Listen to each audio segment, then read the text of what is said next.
C'est à nous de changer. Je pense que l'idée là, c'est pas de convaincre les téléspectateurs de revenir à la télé, c'est à la télé de s'adapter aux nouvelles consommations. La baseline de BFM Business, c'est la France a tout pour réussir. Et je trouve que cette baseline, c'est pas moi qui l'ai choisie, donc je suis très à l'aise de le dire, je trouve que cette baseline est super. La France a tout pour réussir, ça veut dire quelque chose.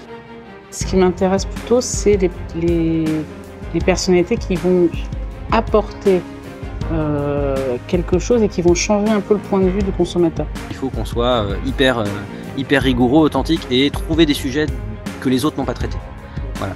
Ça c'est super quand on se dit tiens, ce sujet-là on l'a vu nulle part ailleurs, on l'a vu sur Brut, et ben c'est super pour nous, quoi. Ma clé, c'est de faire entrer les nouvelles générations dans nos métiers.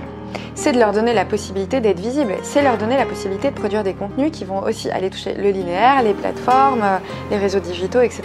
C'est-à-dire que si ma génération, si la génération d'avant moi, parce qu'il y a des plus vieux que moi dans la famille, ne décide pas à un moment donné d'ouvrir les portes à cette nouvelle génération, bah, je vous le signe, demain on sera les grands-parents du contenu, quoi. C'est très difficile de définir la culture parce qu'on peut dire que c'est un domaine plus un autre. Et c'est une façon de réfléchir et de se poser dans le monde par rapport aux autres. La curiosité, quand j'étais président d'Arte, on disait qu'on avait pris pour slogan « Vivons curieux ».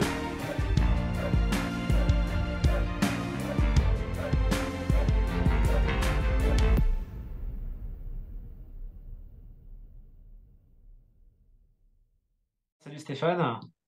Salut Steven. Bah écoute, je te remercie pour l'acceptation de mon invitation. Ça fait plaisir de t'avoir sur le plateau. Avec grand plaisir. Donc justement, est-ce que tu peux te présenter pour nos internautes? Ok, pas de souci. Du coup, moi, c'est Stéphane Tran, j'ai 36 ans. Et du coup, je suis le fondateur de Motaiba, qui est une agence de production audiovisuelle spécialisée sur le digital. Du coup, on est plutôt connu pour notre prod, on va dire, pour les influenceurs et sur YouTube, où on produit des gros formats assez créatifs. Et puis, mon équipe, on est une dizaine de personnes. Avant Motaiba, j'étais dans la restauration, j'avais un restaurant avec ma mère. Et avant, j'étais dans le management artistique, donc dans la musique et dans l'événementiel. D'accord. Alors la question que je vais te poser, Stéphane, c'est pourquoi Motaiba? Comment c'est venu l'idée d'avoir créé Motaiba? D'où vient le nom Motaiba? Voilà, c'est quoi la dette de Motaiba? Alors, l'origine de Motaiba, donc Motaiba, ça veut dire un, deux, trois en viet. Donc, c'est trois mots que j'ai réunis ensemble. Et je trouvais que les trois mots ensemble, ça faisait Motaiba, ça faisait un nom assez curieux, assez facile à prononcer, facile à lire, que ce soit en anglais, en français ou en viet. Donc, c'est venu assez rapidement.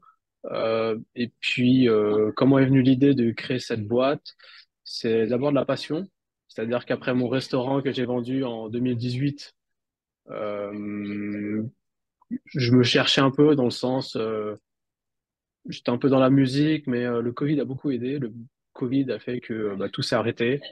La musique, ça allait être très compliqué de continuer dans la musique parce que plus de concerts, donc plus de cash, donc plus de possibilités d'évolution. Et du coup, je me suis tourné naturellement vers la vidéo. La vidéo, pourquoi? Parce que je n'étais pas passionné de vidéo. J'avais juste une caméra, j'avais un GH5. Je me suis dit, je vais développer mes compétences en allant sur YouTube, en regardant des tutos. Et puis, je me suis lancé. J'ai commencé par des prestations pour des amis, pour des gens que je connaissais. Et puis, petit à petit, pour des influenceurs. Et puis maintenant, pour des grosses boîtes et des gros projets, quoi. Ouais, c'est énorme. Du coup, pour toi, Stéphane, quelles ont été les plus belles rencontres que tu as pu faire là, actuellement? Dans toute ma carrière ou Ouais, juste dernièrement? dans toute ta carrière. On va dire que j'ai eu la chance de rencontrer énormément de personnes, que ce soit de près ou de loin, qui m'ont inspiré. C'est même pas parfois rencontré, mais que j'ai la chance de voir. Par exemple, c'est un truc bête, mais j'ai eu la chance de travailler avec Jermaine Jackson, donc qui est le frère de Michael Jackson et toute sa famille. Et même si j'ai pas eu de rapport, on va dire direct, enfin on a parlé et tout, mais le fait d'être dans un environnement où des gens ont eu un vécu mais extraordinaire, ça inspire aussi. Et de se dire aussi qu'à 20 ans, j'avais quel âge? Oui, 21, 22 ans, me dire d'en arriver là, par hasard, c'est que je me dis que le champ des possibles est incroyable, et très grand, et qu'on peut aller plus loin. Donc, par exemple, ça, c'est pour moi une rencontre indirecte qui m'a inspiré parce que ça m'a donné envie d'aller encore plus loin, de créer l'impossible et tout. Après, on peut dire que, par exemple, j'ai croisé une personne qui s'appelle Sonia, qui est dans la relation d'image et tout ça, et qui, par exemple, aujourd'hui, on est coloc, c'est-à-dire qu'on partage les bureaux au même endroit et on s'inspire mutuellement. Mais c'est cet échange d'idées, de créativité, de vision qui fait qu'on permet de s'élever assez vite ensemble. Tu D'accord, c'est super intéressant. Du coup, qui peut contacter Motaiba, des particuliers? Tu parlais d'influenceurs. Comment ça se passe et quels sont vos critères du coup, de sélection? Parce que j'imagine peut-être que vous devez avoir beaucoup de demandes. Alors aujourd'hui, on a beaucoup de chance, on n'a pas de commerciaux dans la boîte. Ouais, C'est-à-dire que tout marche, on va dire, soit au bouche à oreille, ouais, soit par aujourd'hui, on va dire, la notoriété.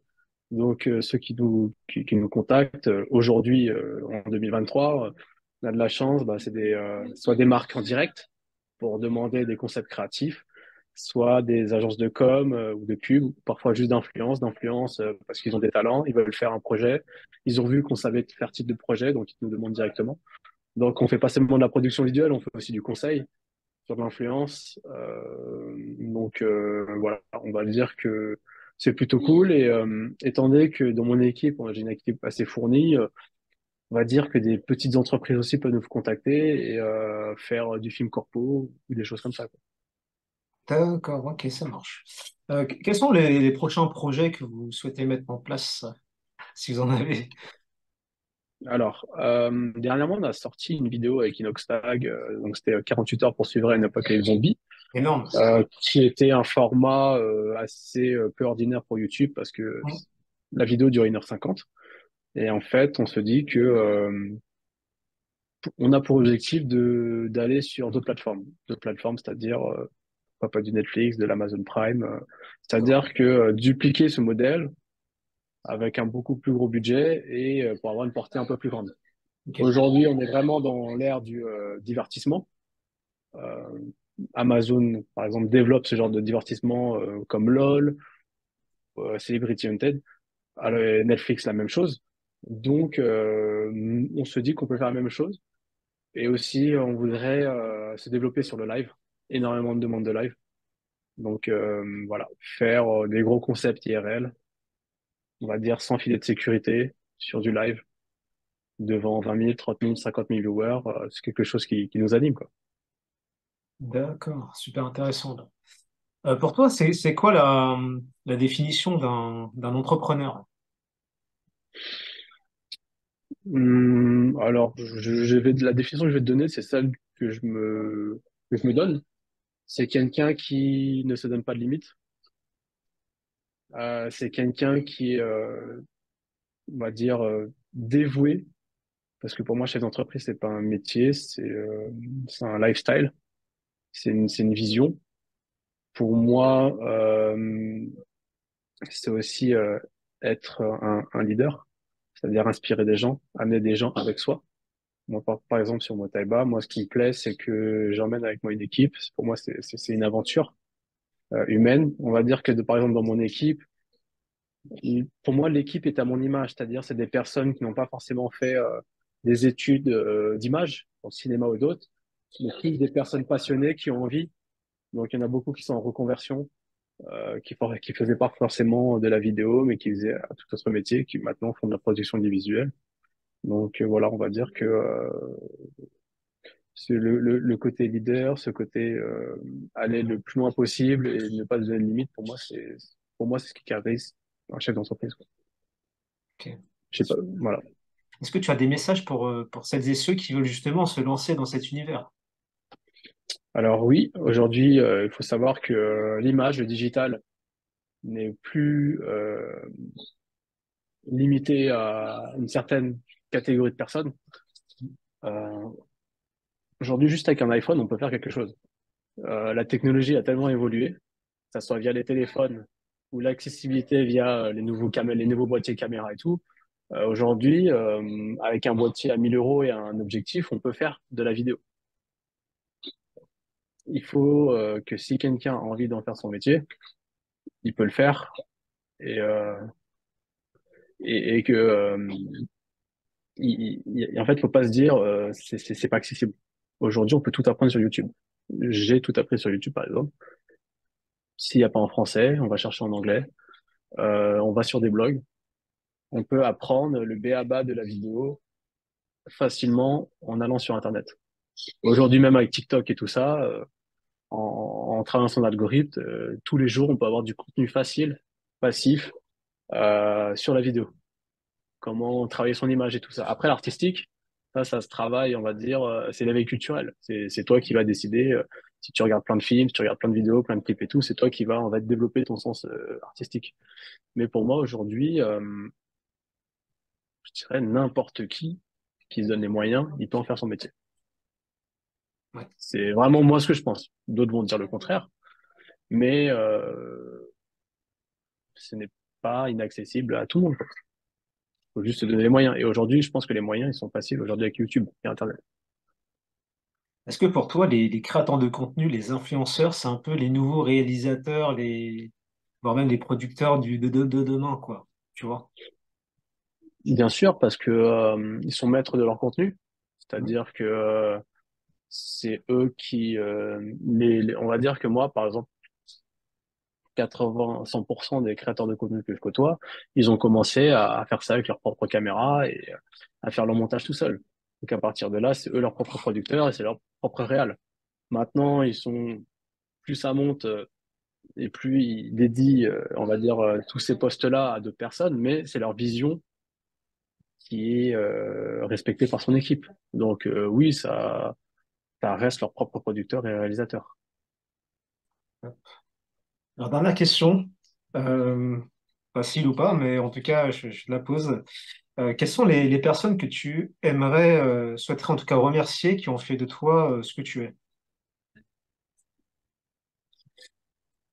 Je vais faire la classique, je vais faire mes parents déjà, parce que mes parents d'origine asiatique m'ont donné une éducation, on va dire, pas sévère, mais ils m'ont donné les bonnes choses à savoir pour avoir cette niaque, pour travailler dans la vie et pour aller au bout des choses. On va dire que quand on sait ce qu'on n'a pas eu,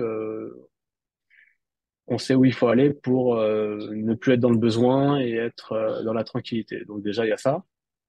Moi, j'ai mon frère qui m'inspire aussi parce que il est plus jeune que moi, mais il est réalisateur au Vietnam. Il a, on va dire, influencé énormément de jeunes là-bas par sa créativité et des choses comme ça. Après, il y a d'autres personnes, par souci d'anonymat, ils sauront se reconnaître, mais c'est des personnes que tu rencontres parfois dans ta vie qui t'inspirent, et qui travaillent comme toi, hein, qui sont chefs d'entreprise ou d'autres, mais qui t'inspirent et qui te poussent à aller de l'avant malgré des difficultés